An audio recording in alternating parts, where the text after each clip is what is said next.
күн ұстаздар, бүгін біз презентацияда дайын шаблондар мен қызықты таймерлер, қызықты слайдтар жасай аламыз. Ол үшін ссылкамен өтеміз, ссылканы телеграм каналға қоямын. Бірінші, допустим, таймер деген вариант таңдап көреміз. Ол үшін 2 рет ссылка сол батырманың үстіне басуымыз қажет. Бізде ашылады дайын шаблонды слайд ашылады. Бұғамыз. Келесі слайд ол жатыр, міне, алтын табу дейді. Алтын табу батырма берілген, слайды берілген. Енді біз өзіміз осындай слайд жасап үйренетін боламыз. Ол үшін бізге PowerPoint приложениесін ашамыз компьютер ноутбугымыздан. Жаңа презентация батырмасын басамыз. Бірнеше слайд беттер дайындап қоясыздар. И біріншісіне, допустим, жазамыз сиқырлы сандық. Magic box деп таңдасаңыздар болады, я?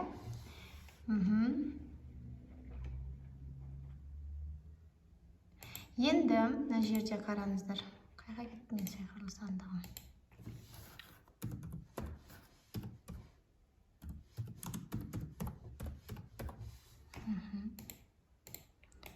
Мынаны өшіріп тастаймыз. Мынаны өшіріп тастаймыз. Дизайнын таңдаймыз. Допустим, мынандай көк болсын. И осындай фиолетовый болсын. Дизайнын өздеріңіздің қалауыңызша өзгерте бересіздер. Өздеріңізге ұнайтындай етіп, осы болсын. Екіншісінде мынау артық заголовок дегендердің барлығын өшіріп тастаймыз. Мынаны да өшіріп тастаймыз. Енді бізде вставка батырмасын басып, фигура батырмасынан біз кубикті таңдаймыз. Кубиктің формасы мынандай болсын менде. Осыны копировать етеміз де, мына жаққа Ctrl-C мен, Ctrl-C, Ctrl-V мен, мына Ctrl-C. 4 кубик шығардым. Міне 1, 2. Так, енді осы кубикке біздің мышкамыздың оң жақ бетін басамыз да, изменить текст деп басамыз. 1 дейміз, допустим. Бірінші тапсырма. Мынадан изменить текст дейміз да, екінші тапсырма.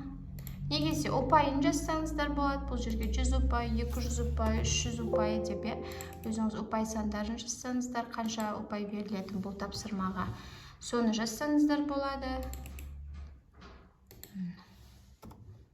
400-дегі, допустим, Енді бізде осы 4 кубикке біз 4 страничка жасауымыз керек. Мысалға, мына жақта бірінші тапсырма. Так, мына жақта. Дублировать.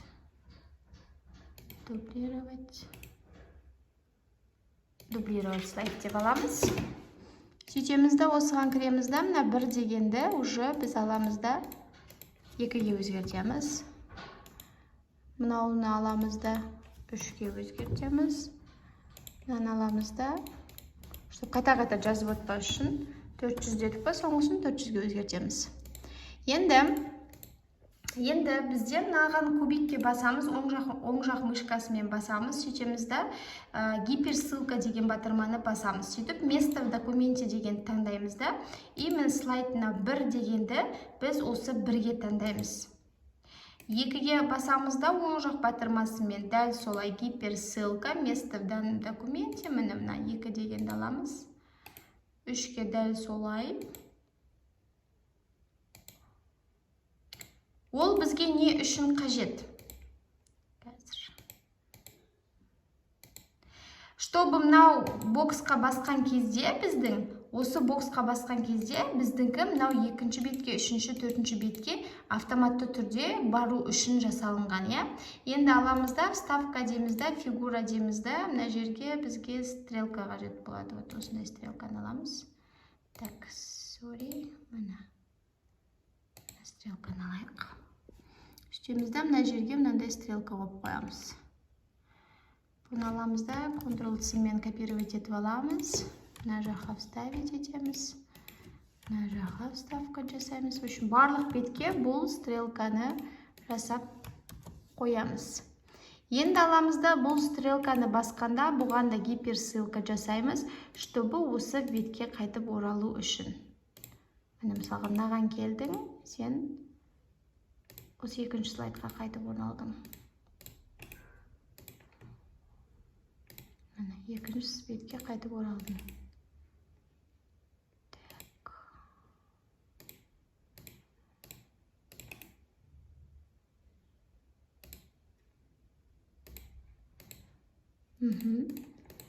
Енді ашамыз. Пока слайды бастырмасын басамыз.